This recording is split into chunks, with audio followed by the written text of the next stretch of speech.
Drop a lot of chem cells. I've never had this many chem cells drop from the wage droids, but I suppose they need to run on something. Why not chem cells?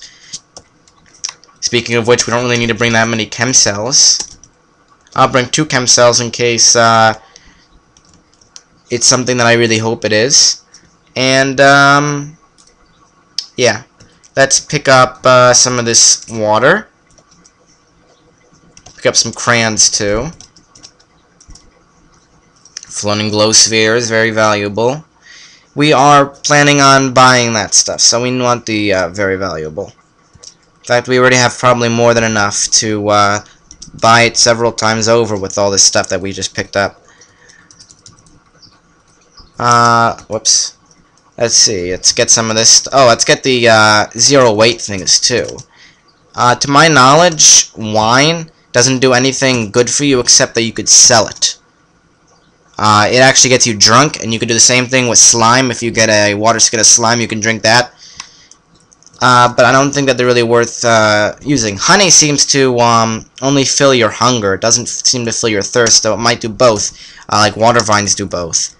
Let's get a few more of this stuff, things. The iron weave cloak we could sell. The nylon backpack. We already have one of those, so we don't need another one. And this looks pretty good. Okay, we're ready to be carrying too much. We're almost ready to sell this stuff. We don't need the fix-it spray.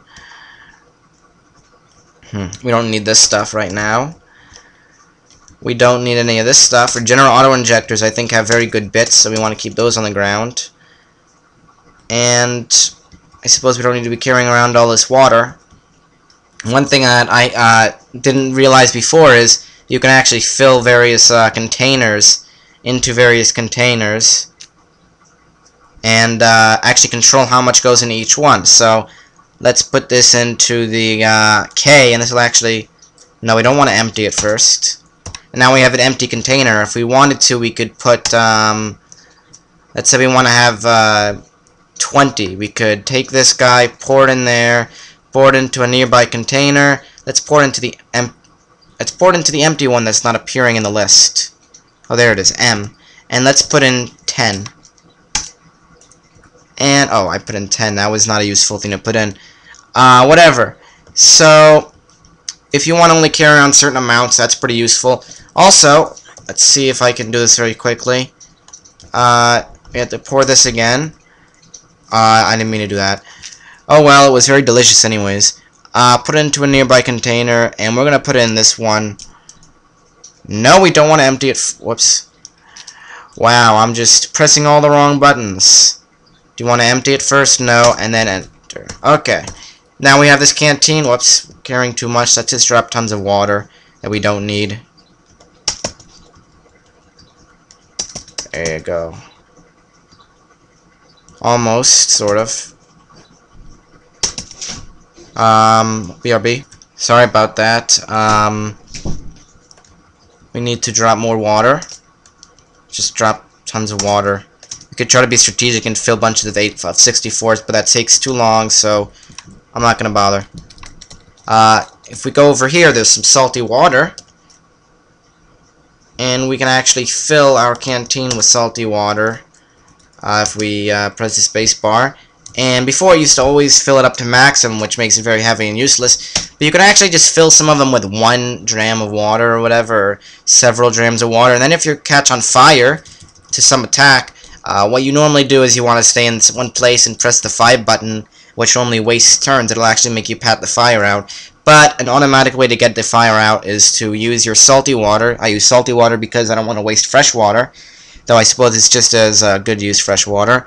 And we have plenty of fresh water anyways at this point. But if you're not using a Dominator who has a trader and all that stuff, then you might want to do this to save water. Pour that all over yourself, and you could actually pour only 1, so you could get like 10, and then you have 10 uses from 1 container. And this is especially useful in places where there are fire-using enemies, which are pretty obnoxious. Now there's 2 drams of salt water, or of diluted salt water. Let's put that back in here. And this guy's missing some salt water. Oh, he's only missing a little bit. Whatever, let's take this salt water. Oh, it's dilute because it's diluted because it also went there. So let's see what happens if we pour it. I'm curious. Pour it, pour on ourselves again. And now that it's 2001, we just created more water. It's pretty nice. It's like the one thing where the guy made more wine by pouring it on the ground. Doesn't really matter. Let's actually take some water vines. We're not going to go for the triple water vine thing now. And before I forget, let's actually get the quest. That would be a nice thing to get. Talk to this guy. Blah, blah, blah. Same thing as last time. Got a droid scrambler. And let's actually read... Whoops. Let's actually read this book. How about that? No, let's actually not do that. I lied. I do that a lot. Okay. So now, let's step on our automatic teleporter. Activate it. And we are transported to another dimension. So, you can see we actually finished this part before finishing that part. So, just for the sake of getting some more experience, let's just go this way. Now, up one more turn, and then we can use the thing. Let's see if anything nice comes up when we use the precognition mutation manifestation synergation, and see if anything nice comes up. Probably not. Space-time vortex? Let's show that off a little bit. This is a terrible, terrible ability. It should be... It's almost a defect, because if you use that with temporal fuse, it just messes everything up. Let's use it on ourselves. Let's jump right in. No, let's let it dig into the ground a little bit. There you go. It's technically a digging ability if you want it to be. But it also throws everything everywhere. And where are we now? It threw us here. It's actually kind of closer to where we wanted to be, but we don't want that ability. One thing about space-time vortex is it can also summon random enemies from random places that are much stronger than you, will kill you instantly. So I'd say don't use it at all, ever.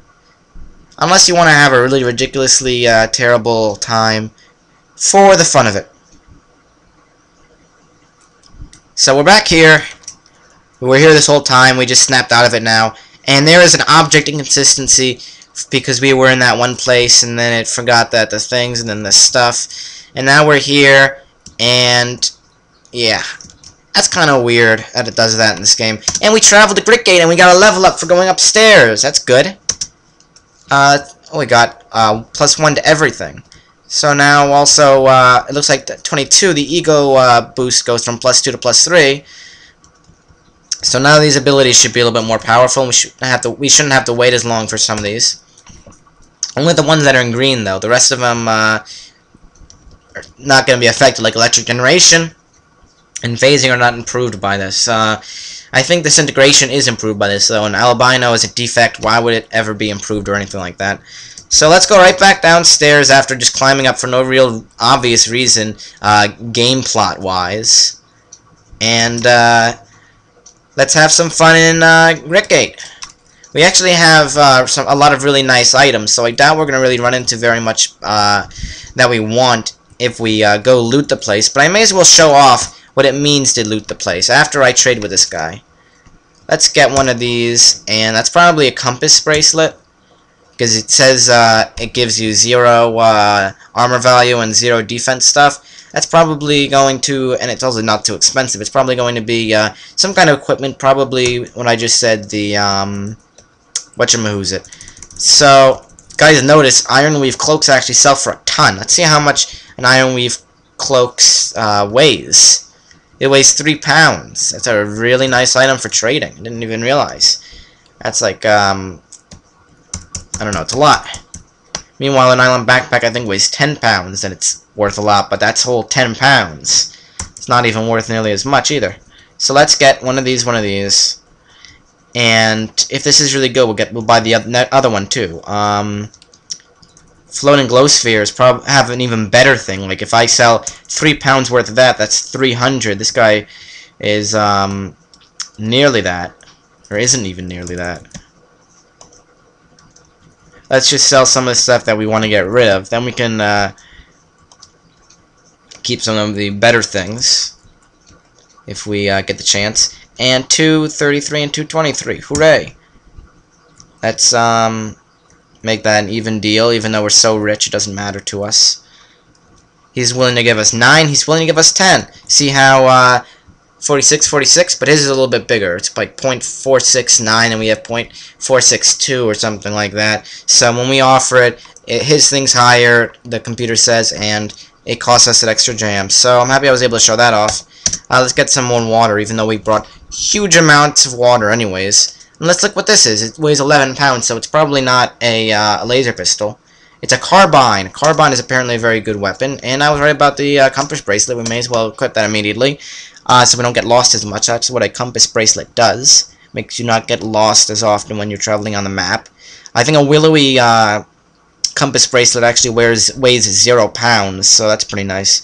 Carbine, let's look at that. This is actually a it fills 2 gun slots at once. It is a carbine with a banana-shaped magazine. I do know that there is something banana-shaped later on in the game that is, I'm not going to spoil anything, but that's not what you use in a carbine. You use, if we try to load it, I don't know, maybe carbines can have multiple things that you can use, but it looks like they use lead slugs. So it has 9, 1d10, 1d8. Let's see what our current thing is. Not 8, 1d6. It's a semi-automatic pistol, though. I don't know if it shoots multiple times at once. Let's see. Doesn't seem to. So it looks like it kind of sucks. We are going to get a better carbine, I think, guaranteed after completing a certain quest. I should probably go ahead and just do that quest right now, because I am looking forward to showing you guys the various paths that you can take in this quest. So let's drop all this stuff that we don't really need. Floating glow sphere we don't need that many of. This we don't need. This we don't need ever. This we don't need. This we don't need. This we don't need. And let's actually pour some of that into the container. And we're not going to pour that many. We're just going to pour 32, so we have half and half. And then let's drop one of them. Because, as it turns out, the way that that Golgotha works now, you don't really need to equip your travel companion, if you choose to have one, with any food or drink. Before Golgotha was a much different dungeon. It was very long, lots of time to need to eat and stuff, but now it's very quick. In fact, it's made even quicker by something I'd like to show you guys pretty soon. So we just turned that quest in, and now we have a new quest, yes? Why, yes we do. We have to go to Golgotha now. I hope that's how you pronounce it. And we need to find a dysfunctional Wageroid, repair it, and come back. To my knowledge, repairing it has nothing to do with tinkering or anything else. It doesn't take any skill. It's just an automatic. You have to press the button and then go to one of the options as repair. And it's just like having 2 quest parts in one. You just have to... it's not that much harder to press one button afterwards, if you get my mumbling. So, I'm sad that we don't have that really nice weapon. So we're going to go ahead and come back up here, and we're going to actually try to steal some loot from up here. Up here there are 3 chests, and they have some pretty nice things, especially if you want to tinker. All these guns can be broken down. I would not go for any of those weapons that I just found. I think it's random, though, what the chests give. I know for a fact I think that it's random, but I said that actually it'd be something easy. Let's see. So those are only 3 chests in this entire area, so we're actually going to be leaving right now. As soon as my phasing goes back. Oh no, I lied.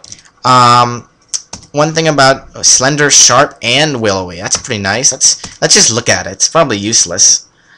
It's a bronze longsword that weighs 0 pounds because it's both slender and...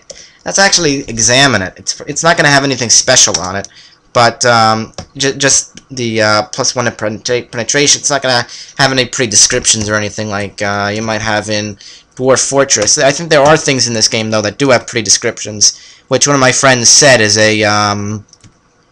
might be a reference to Dwarf Fortress if the person who makes this game likes Dwarf Fortress. But I'm a little skeptical as to whether or not that's really what it is. Oh, a slender iron buckler. Currently we have a non-slender iron buckler, so let's get this minimal upgrade going. And whoa.